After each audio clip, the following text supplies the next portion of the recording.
Welcome in this video. I am Ashish Kumar Joshi, and in this video we will discuss about a topic Unit 3, and this is for class 11th IP CBS. So in the syllabus of 11th IP you can see in Unit 3 there is a topic called database concept and the structured query language. So what is the structured query language? What is database concept? So this topic we will discuss in this video. Let's see the recent syllabus. You can see there is a change in your syllabus. So this is a revised informatic practice syllabus. So I want to show you the syllabus. So this is unit 3, database concept and the structure query language. So in this unit we will just discuss about this first line, that is database concept. Introduction to database concept means what is database, what is the basic concept of database, what is the need of the database, and what is database management system. So this thing we will going to discuss in this video. So let's start about this.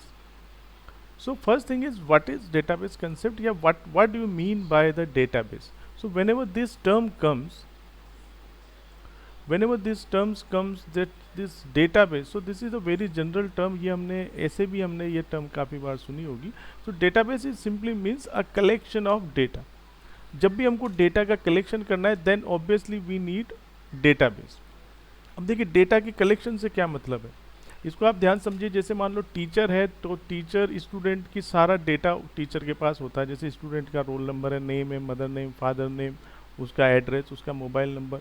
तो अगर किसी एक teacher की class में 40 बच्चे हैं तो 40 बच्चों का पूरा रिकॉर्ड उनके पास होगा. इसी तरीके से अगर किसी शॉप की बात करें तो वहाँ पर भी कस्टमर की डिटेल्स होती हैं, स्टॉक की डिटेल्स होती हैं, क्या क्या आइटम किसी पर्टिकुलर शॉप में है. मतलब कई बार हमको डेटा को कलेक्ट करने की, उनको मैनेज करने की रिक्वायरमेंट हमको होती है. और अगर ये जो डेटा कलेक्शन का काम है, अगर हम इसको मैनुअल करेंगे, जैसे पहले क्या होता था, अगर कंप्यूटर नहीं है तो इसको क्या करेंगे, हम मैनुअल तरीके से करेंगे. तो मैनुअल तरीके से करेंगे तो अगर आपका डेटा कम है, जैसे एक टीचर की क्लास में अगर 40 स्टूडेंट है तो हो सकता है वो 40 स्टूडेंट को डेटा को आराम से मैनेज कर पाए. लेकिन अगर आपके पास जो रिकॉर्ड्स हैं, रिकॉर्ड्स मीन्स जो एक स्टूडेंट की सारी डिटेल है उसको मैं यहाँ पर रिकॉर्ड कहूँगा. तो अगर मेरे पास रिकॉर्ड बढ़ते जाएंगे, अगर 40 की जगह 40 की जगह पर 400 होंगे, 4000 होंगे, 4 lakhs होंगे, 4 करोड़ होंगे, then it is very difficult to manage the data manually.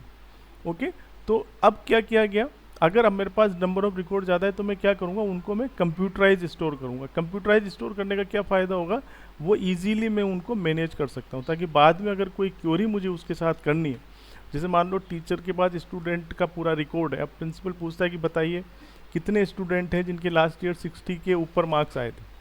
तो अगर मैनुअल है तो क्या करना पड़ेगा, जो रजिस्टर है उसके फर्स्ट पेज में the teacher will search and then find the number of student who got 60% and get then marks. अगर थोड़ा सा कंप्यूटराइज, अगर मैनुअल में देखिए, अगर if the number of students are very large, अगर उसकी क्लास में 400 स्टूडेंट है टीचर की क्लास में, या उससे भी ज़्यादा है, then it is very difficult और काफ़ी टाइम कंज्यूमिंग होगा. ठीक है, और एक्यूरेसी भी वहाँ पर कम होगी. So what we need to do this, we need to store this data in a computerise form, ताकि वो स्पीडी डेटा स्टोर हो और बाद में उसको अच्छे से हम मैनेज भी कर पाए. अब देखिए मैनुअल से हम बढ़ गए कंप्यूटराइज की ओर. अब कंप्यूटर में हम मुझे डेटा को स्टोर करना है, तो देखिए कंप्यूटर में अगर कोई भी चीज़ स्टोर करनी है तो जो सबसे सिंप्लीफाइड प्रोसेस होता है वो होता है हमारे पास फाइल. क्या होता है, file. So file is basically use to store the data. लेकिन फाइल के अंदर जो डेटा स्टोर होगा है वो रो फॉर्म में स्टोर होता है. जैसे फाइल का मतलब क्या होगा कि जैसे आपने कोई नोटपैड की फाइल बना ली, जैसे मैं आपको फॉर एग्जांपल बता देता हूँ. जैसे इस कंप्यूटर में मुझे कोई डेटा स्टोर करना है, मैं क्या करूँगा, कोई भी टेक्स्ट डॉक्यूमेंट लूँगा. इस टेक्स्ट डॉक्यूमेंट में क्या करूँगा, स्टूडेंट की इन्फॉर्मेशन, जैसे इसका रोल नंबर है 101, किसी स्टूडेंट का नाम है अमित, कुछ डिटेल्स आ गई, समथिंग लाइक दिस. इस तरीके से मैं डेटा कर दूंगा. लेकिन फाइल में क्या होगा कि डेटा अच्छे से मैनेज नहीं होगा. यहाँ पर हमको ये नहीं मालूम चलेगा कि ये जो 101 है ये रोल नंबर है, मतलब इसको रोज़ या कॉलम्स की फॉर्म में मैं डिस्टिंग्विश भी नहीं कर पाऊँगा और इसको ईजीली मैं मैनेज भी नहीं कर पाऊँगा. तो फाइल्स की फॉर्म में डेटा को स्टोर करने से जो हमारा मेन मोटिव है कि उसको अच्छे से हम प्रोसेस कर पाएँ, वो प्रोसेस यहाँ पर पूरा नहीं होगा. तो इसका और क्या मैनेजमेंट है, इसी वजह से जब आपको रिकॉर्ड मैनेज करने और बाद में उसके साथ आपको क्वेरी भी करनी है, कुछ क्वेश्चंस भी उसकी हेल्प से हमको करने हैं, ताकि इजीली हम उसकी फोरकास्टिंग भी कर पाएँ, उसका बेनिफिट भी ले पाएँ डेटा का. तो कुछ specialised DBMS database management system के सॉफ्टवेयर आते हैं जो कि स्पेशली डेटाबेस को मैनेज करने के लिए यूज़ होते हैं। ठीक है, तो हम देखो, हम डेटा को स्टोर ना फाइल में करेंगे, ना ही हम उसको मैनुअल स्टोर करेंगे। कैसे स्टोर करेंगे? उसको जो डेटाबेस का जो सॉफ्टवेयर है उसकी हेल्प से हम उसको मैनेज करेंगे। So what is database actually? So database is simply a database is a collection of logically related data. Database is collection of logically related data. And what is the motive? The motive is to manage the data in an efficient and easy way. Efficient means after storing the data, we can easily retrieve the data that we want. Okay, we can manage it, we can retrieve it, and we can do the things in a very easy way. So that's why we need this database. Okay, so database is simply collection of logically related data. Now what is the need of this? Let's see this in detail. To provide the easy access to data without any application program. तो अगर आप data को database के software से की help से अगर उसको स्टोर कर रहे हैं तो कोई स्पेशलाइज अलग से कोई एप्लीकेशन प्रोग्राम की रिक्वायरमेंट नहीं है। जैसे अगर आपने फाइल में कोई डेटा को स्टोर किया है तो उसमें डेटा हमारा क्या है, पूरी तरीके से रॉ फॉर्म में स्टोर हुआ है। अब अगर आपको पर्टिकुलर रोल नंबर एक्सेस करना है या नेम एक्सेस करना है या पर्टिकुलर इन्फॉर्मेशन एक्सेस करनी है तो डायरेक्ट आप एक्सेस नहीं कर पाएंगे, आपको अलग से उसमें एप्लीकेशन प्रोग्राम चाहिए। But suppose we are using a specialised DBMS software, then there is no need of any application program to access the particular value or the desired things. To remove the data redundancy, what do you mean by the data redundancy? This is also very important term, data redundancy.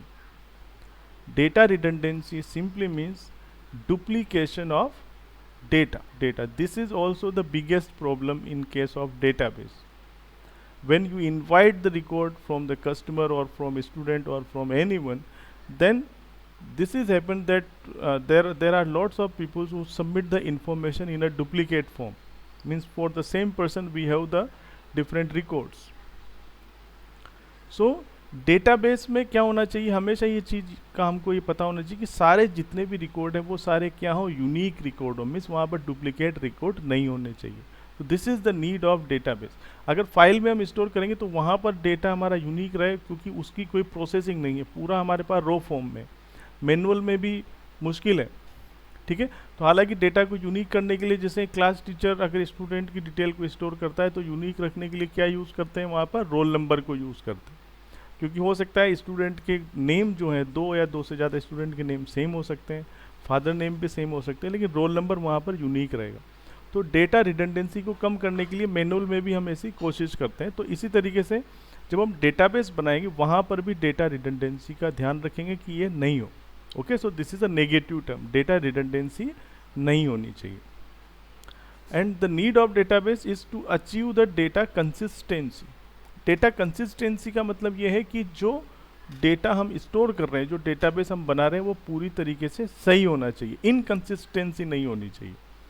Means suppose हम क्या कर रहे हैं, student का record store कर रहे हैं और स्टूडेंट के रिकॉर्ड में क्या क्या हम स्टोर कर रहे हैं, हम सपोज रोल नंबर स्टोर कर रहे हैं, हम उसका नेम स्टोर कर रहे हैं, उसका एड्रेस स्टोर कर रहे हैं और उसकी परसेंटेज स्टोर कर रहे हैं।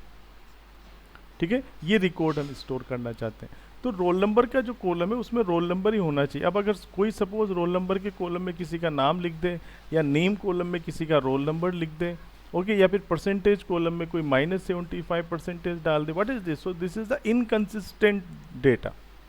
तो जो आपका डेटाबेस होना चाहिए वो इस तरीके से डिजाइन होना चाहिए कि वो पता कर पाए कि अगर कोई डेटा गलत उसमें एंटर हो रहा है तो उसको वो सही भी कर पाए। Means all data should be in a consistent way.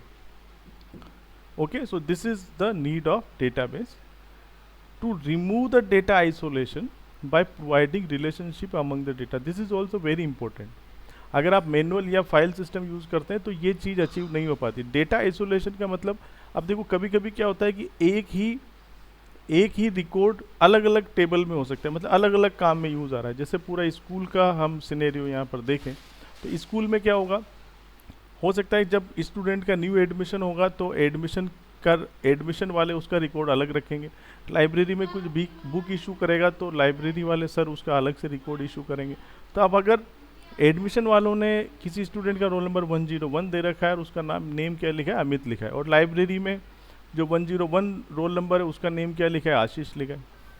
तो क्या हो गया, एक ही स्कूल में एक ही स्टूडेंट है, लेकिन उनका अलग अलग जो लोग हैं, अलग अलग जो टेबल है वहाँ पर अलग अलग नाम यूज़ हो रहा है। मतलब और ऐसा हो सकता है अगर आपने दोनों टेबल बिल्कुल आइसोलेट रखी हुई है, मतलब उन दोनों में अगर रिलेशनशिप नहीं है तो ऐसा होगा। ठीक है, तो हमको क्या करना पड़ेगा, अगर आपको पूरा डेटा कंसिस्टेंट रखना है तो आपको टेबल्स के बीच में, रिकॉर्ड्स के बीच में आपस में रिलेशनशिप लेना पड़ेगा, ताकि डेटा हमारा आसानी से मैनेज हो और बिल्कुल सही डेटा हो।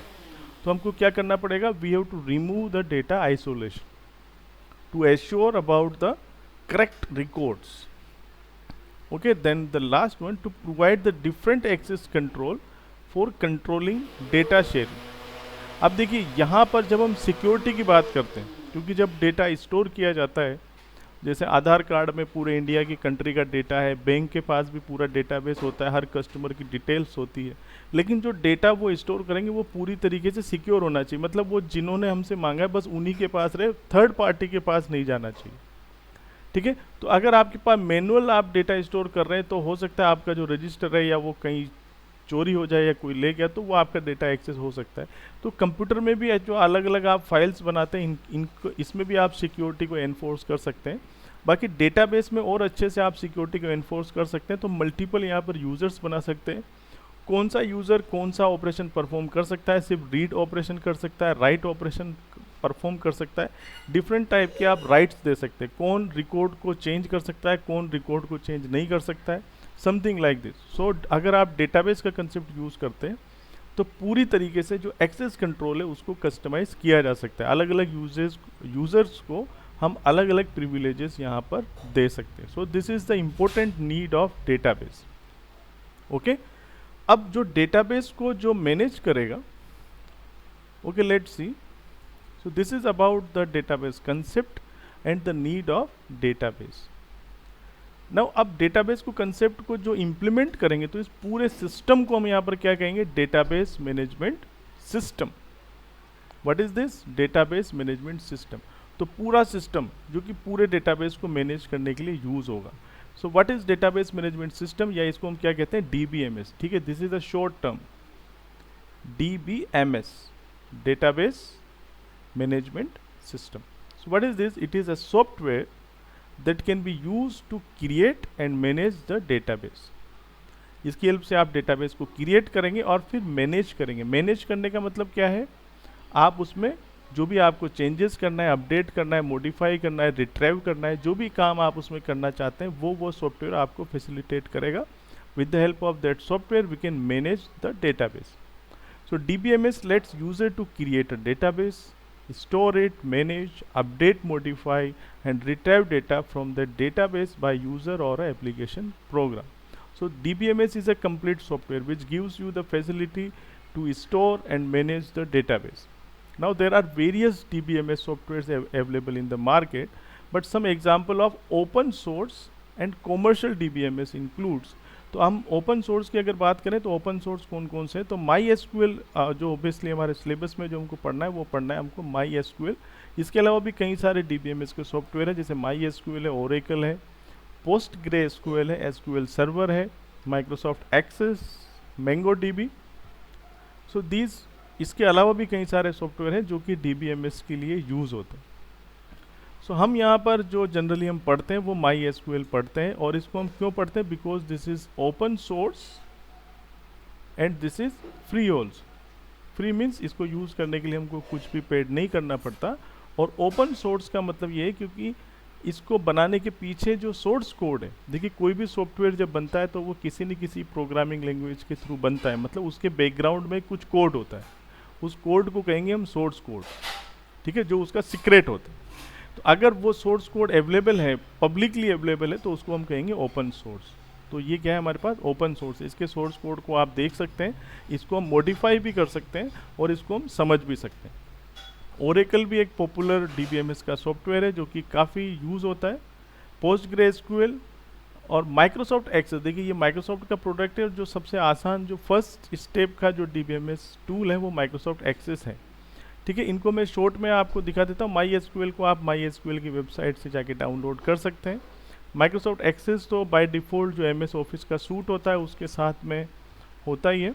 Okay, so let's see how you can use the MySQL. So simply open the Google and then search MySQL. So this is free and open source. So there is a website www.mysql.com. So you can open this website. So this is the official symbol of this MySQL. So go in a download and then you can download the desired thing. So MySQL community GPL downloads. Okay, general public license.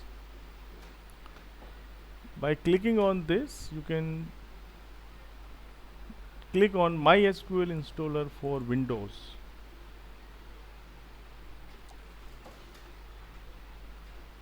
Then you can download the desired. Okay, so this will gives you the installer. Then you have to install MySQL. So after installing, it look like this: MySQL command line client. So when you install this, so you have to set it root password. So I am providing the root password and like this. So this is command prompt. You can increase its size as per your convenience. Suppose I am increasing its size something like this. Okay, so this is MySQL prompt, and then we have to work command by command. जैसे इसमें कुछ command देते हैं, use means show databases, something like this we have to work. ठीक है, ये आपको बाद में बताएंगे इसमें किस तरीके से काम किया जाता है. मैंने सिर्फ आपको इंट्रोडक्शन बताया कि कैसा MySQL दिखता है. Okay, so I have shown you about this MySQL. Besides this MySQL, there are other software also which are used for DBMS. Now let's see DBMS की ही एक branch है. There are various branches of DBMS. The one branch of DBMS is RDBMS. RDBMS stands for Relational Database Management System. Relational Database Management System. So this MySQL is basically used for this RDBMS. So relational means when the database is in the form of table, means we are storing the data in the form of table. Table means which having the rows and columns. What is table? Table which having the rows and columns. So this is the simplest form in which we can store the database. So table which having the certain columns, like suppose the table name is a student, having the column roll number, then name, then address, then percentage, then having the different record inside this. It is look like this. Suppose this is a table which is having a student, the name is a student, having these different columns, roll number, S name, this, and these are the different records. So this is the first record, roll number 1, the name of student is this, date of birth is this, guardian name, guardian phone number, and then guardian address, something like this. Okay, so इस तरीके की जो table होगी, can use this concept in a RDBMS, Relational Database Management System. Now let's see, databases are widely used in various fields. So let's see some use of database in a real life application. वैसे मुझे ऐसा लगता है कि ऐसी कोई application बची नहीं है जहाँ पर डेटाबेस यूज़ नहीं होता हो. ठीक है, ऐसी तो नीड हमको हर जगह होती है. एग्जांपल के तौर पर जैसे आप बैंकिंग देख लें, तो बैंकिंग में सारी कस्टमर की जो इन्फॉर्मेशन है, अकाउंट डिटेल है, लोन डिटेल है, वो सारी हमको डेटाबेस में ऑब्वियसली स्टोर करना है. क्रॉप लोन में भी किसान credit card, farmers personal detail, land area. So we require database in all the things. Inventory management, then all the product detail, customer information, order detail, delivery data. Organization resource management, to store the different detail about the employees, details about their salary, department information, branch location. In online shopping also, we have to store the detail about all the item, user login details, user preference. So these all things need a database. Okay, so obviously to process all the records, we need some DBMS software. So this is about the DBMS software. So when we work in a specialized DBMS software, so there are certain concepts which having the certain meanings. So we should know about this key concept. So let's discuss about this key concept. So first concept is called database schema. So what is database schema? Is simply a design of a database. Means how we are designing the database. So I told you, suppose the database is in the form of table, then that database comes in a RDBMS branch, Relational Database Management. So the database schema is simply a design of a database. It is a skeleton of the database that represent the structure, means table name, and their columns name. So this is database schema. It is also called the visual or logical architecture. It tells how the data are organized in a database. किस तरीके से आप database को store कर रहे हैं। और भी स्कीमा हो सकती है, टेबल के अलावा भी हो सकता है, ऑब्जेक्ट ओरिएंटेड आप डेटाबेस को स्टोर कर रहे हैं या नेटवर्क बेस आप उसको स्टोर कर रहे हैं, but these things are out of syllabus. Data constraint, देखिए ये कंस्ट्रेंट टर्म ये अधिकतर जब हम आगे बढ़ेंगे तो ये यूज होगी। Constraint simply means the different conditions. Okay, now one of the motive of database is to have the database in a consistent way. Consistent means all the things in a right way. सारी चीज़ बिल्कुल सही होनी चाहिए। जैसे मैंने बताया, roll number में roll number ही आना चाहिए, नेम में नेम ही आना चाहिए, परसेंटेज किसी ने नेगेटिव डाल दी तो नेगेटिव नहीं होना चाहिए। तो अगर ये चीज़ हमको अचीव करना है कि पूरा डेटा हमारा 100% सही रहे, then obviously we need to apply the constraint while making a table. So constant are simply a condition. तो हम क्या क्या कंडीशन लगाएंगे, हम कहेंगे कि रोल नंबर भी पॉजिटिव होना चाहिए, मतलब ग्रेटर देन 0 होना चाहिए, ये एक कंस्टेंट हो गया। या इसमें ये भी हो सकता है कि जो आप कॉलम ले रहे हैं वो कौन सा कॉलम कंपलसरी है भरने के लिए, कौन सा ऑप्शनल है। इसके अलावा जो हमारी परसेंटेज है वो अगर नेगेटिव में आ रही है, ठीक है, तो वो भी एक यहाँ पर कंस्टेंट हो सकता है। तो इस तरीके से काफ़ी सारे कंस्टेंट है जो कि हम लगा सकते हैं, लिमिटेशंस लगा सकते हैं, ताकि हमारा डेटा पूरी तरीके से consistent रहे। So we put certain restriction or limitation on type of data that can be inserted in one or more column of a table. Okay, so this is done by specifying one or more constraint on that column by creating the table. Okay, ये कुछ examples इसमें दिए हुए हैं। So this is about the data constraint. There is a term called metadata and data dictionary. ये भी काफ़ी बार exam में पूछ लिया जाता है। What is metadata? So this is what is metadata? So metadata is data about the data, ठीक है। This is the very simplest definition of metadata. What is this? This is a data about the data.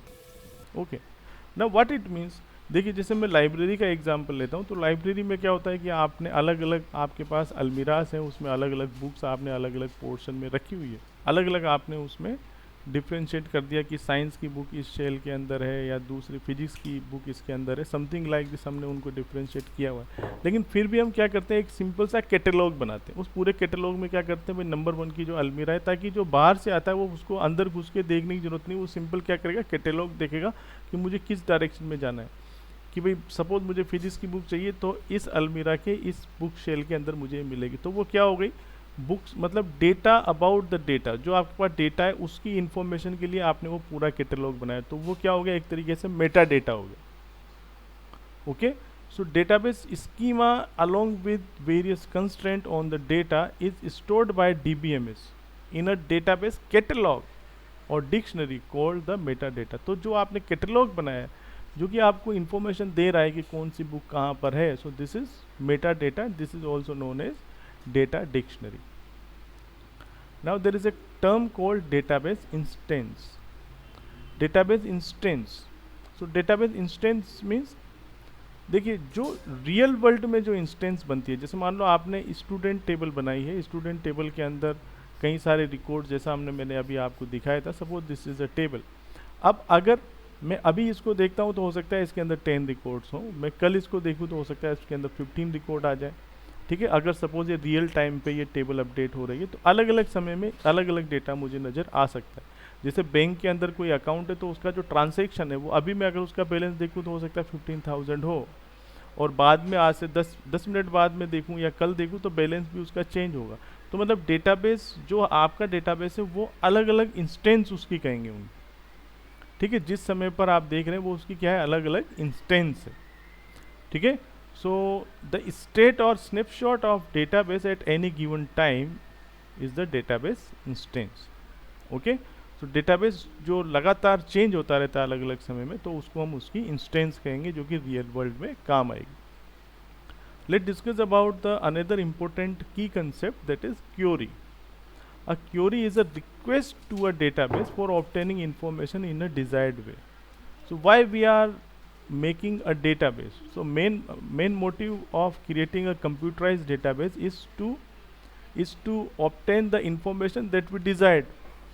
ठीक है। तो जैसे student table हमने बनाई है, principal sir ने पूछा बताइए how many students got 60% and up marks, then suppose there is a manual system, then it will take some time, but suppose it's a computerized system, then it will take very less time. And there is an advantage of computerized system. Suppose the number of records are very large, 500, 5 lakhs, 5 crores, then within the second we get the result. Okay, so query simply means a request. Query simply means a request by the user to obtain the information in a desired way. Okay, suppose for example finds names of all those students present on attendance date this. Find the names of students who attend the school on this date. So this is a query. Query simply means a question, a request which is sent to a database, then database processes the query and gives you the back result. Now there are some more key concept. There is a one concept is called data manipulation. So data manipulation simply means changing the data. अब ऐसा नहीं है जैसे इसके पहले मैंने बताया कि जो टेबल जो आपके पास डेटाबेस है उसकी इंस्टेंस बनती है वो लगातार चेंज होता रहता है, ठीक है। तो वो चेंज क्यों होता है? क्योंकि उसमें कुछ मॉडिफिकेशन होता है। So database manipulation means to change the database. So 3 operation है उसमें, जैसे इंसर्ट, जैसे कोई नया रिकॉर्ड इंसर्ट हो गया या किसी के रिकॉर्ड को आपने डिलीट किया, किसी स्टूडेंट की टीसी हो गई तो डिलीट होगा, न्यू एडमिशन होगा तो इंसर्ट होगा, या किसी की इंफॉर्मेशन में आप कुछ चेंज कर रहे हैं, ठीक है, उसकी स्पेलिंग मिस्टेक होगी, something like this. So these 3 operations comes under this data manipulation part. Database engine, database engine. So when we connect the database with the other application program, suppose there is a Python and we have MySQL. Now in Python we want to extract the data from the MySQL, so we need some kind of engine. So engine gives us the facility by which we can connect the application program with the database. Okay, so what is database engine? This is the underlying component or set of program used by a DBMS to create the database and handle various queries for data retrieval and manipulation. And with the help of this engine, by this application program, we can create the database, we can update the table. Means with the help of this engine, we can connect the 2 different entities and then perform the required operations. Now what is the limitation of DBMS? There are various advantages of DBMS. Now there are some limitations. What is the limitation? The first limitation is increased complexity, because DBMS is merging all the things together in a one place, so it makes it more complex. So use of DBMS increase the complexity of maintaining functionalities like security, consistency, sharing and integrity. So it's quite complex, but it is very good. So we have to handle the complexity. Suppose we are storing the large data. Increase data vulnerability. As data are stored centrally, it increases the chance of loss of data due to any failure of hardware or software. It can bring all the operation to an halt for all the user. Vulnerable data होना मतलब, चूंकि जैसे आप bank में देखेंगे तो आपका जो डेटाबेस है वो एक जगह पर स्टोर नहीं होता। जैसे एटीएम कार्ड से हम क्या करते हैं, किसी भी ब्रांच से जाके पैसे निकाल सकते हैं, तो वो हमारा जो डेटा है वो उस ब्रांच में तो नहीं है, मतलब सेंट्रलाइज जो उनका हेड ऑफिस होता है, जैसे मुंबई में सारा डेटाबेस स्टोर है, इसी तरीके से हर जगह का जो सेंट्रलाइज जहाँ पर डेटाबेस है वहाँ पर एक सेंट्रलाइज सर्वर उनका होता है, वहाँ पर सारा डेटा होता है। तो यहाँ पर कहने का मतलब ये है कि जहाँ पर आपने सेंट्रली डेटा स्टोर किया है, अगर वो कहीं से उसमें प्रॉब्लम हो जाती है तो फिर वो पूरा जो आपका सिस्टम है वो पूरा होल्ड हो जाएगा। हालांकि वहाँ पर भी बैकअप में मतलब एक ही कंप्यूटर पे सारा डेटा नहीं होता, मल्टीपल कंप्यूटर्स पे वहाँ पर मल्टीपल सर्वर्स में वो डेटा स्टोर किया जाता है, ताकि एक सिस्टम अगर क्रैश करता है तो दूसरा सर्वर उसको हैंडल करता है। तो ऐसा नहीं होता कि पूरा डेटा हमारा लॉस्ट हो जाएगा, वहाँ पर सारी प्रिकॉशन रखी जाती है। सो मैंने आपको सारे कंसेप्ट बताया, आपको बताया डेटाबेस क्या है, डेटाबेस कंसेप्ट क्या है, उसकी नीड क्या है, डीबीएमएस की डेफिनेशन क्या है, डीबीएमएस के सॉफ्टवेयर कौन से हैं, और MySQL को ओपन करके बताया, उसके की कंसेप्ट बताया, उसकी लिमिटेशंस बताया। इसके बाद में आप इसमें पढ़ेंगे कि RDBMS क्या है और SQL में किस तरीके से क्वेरी लिखी जाती है, टेबल एक्चुअल में आप कैसे क्रिएट करेंगे। तो सारा ऑपरेशन आप इसमें डिटेल में इसके आगे के यूनिट्स में देखेंगे। तो मुझे उम्मीद है आपको ये समझ में आया होगा। थैंक यू वेरी मच इस वीडियो को देखने के लिए।